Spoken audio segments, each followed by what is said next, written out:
दोस्तों, इस वीडियो में हम जानेंगे भगवान गणेश को विघ्न विनाशक क्यों कहा जाता है और इनकी कुछ रोचक कहानियाँ।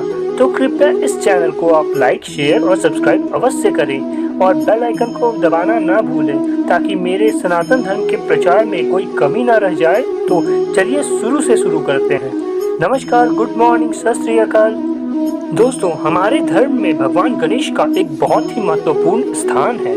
यह हमारे सभी दुखों को नाश करने वाले और सभी विघ्नों को हरने वाले भगवान श्री गणेश हैं। जब भी हम किसी शुभ कार्य का प्रारंभ करते हैं तो भगवान श्री गणेश की पूजा ना करें ऐसा तो हो ही नहीं सकता, क्योंकि जब भी हम गणेश जी का पूजन करते हैं तो हमारे कार्य अच्छे से पूर्ण होते हैं। दोस्तों, किसी भी कार्य से पहले भगवान श्री गणेश की पूजा क्यों होती है, इस कथा में जानेंगे।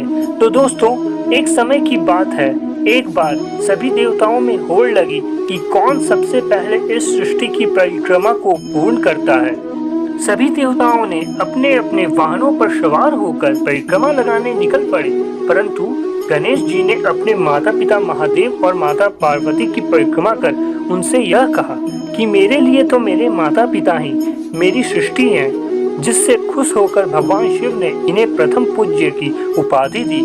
इसके पश्चात हम सब किसी भी कार्य से पहले भगवान श्री गणेश की पूजा करते हैं। हम जब भी भगवान गणेश की ओर देखते हैं तो हमें एक गजमुख और एक इंसानी शरीर दिखती है, परंतु इसके पीछे एक कथा है जिसे हम इस कथा में जानेंगे। तो चलिए शुरू से शुरू करते हैं।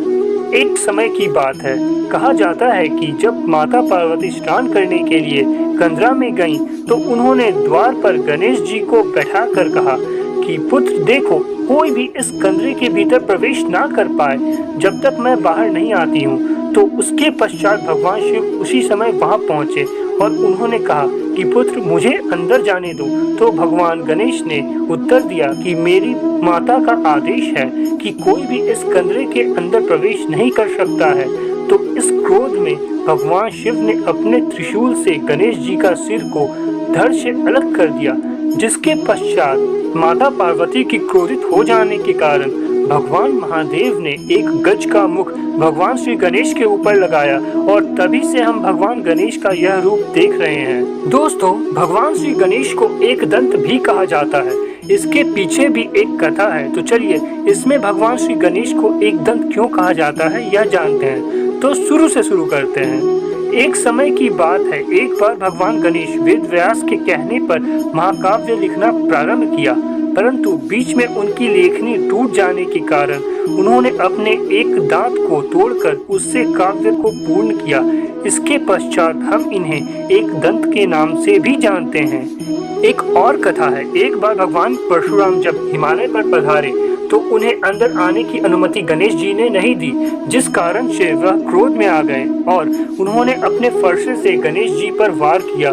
तो गणेश जी ने उस वार को अपने एक दांत पर ले लिया और उनका एक दांत टूट गया, जिसके पश्चात से हम इन्हें एक दंत के नाम से जानते हैं।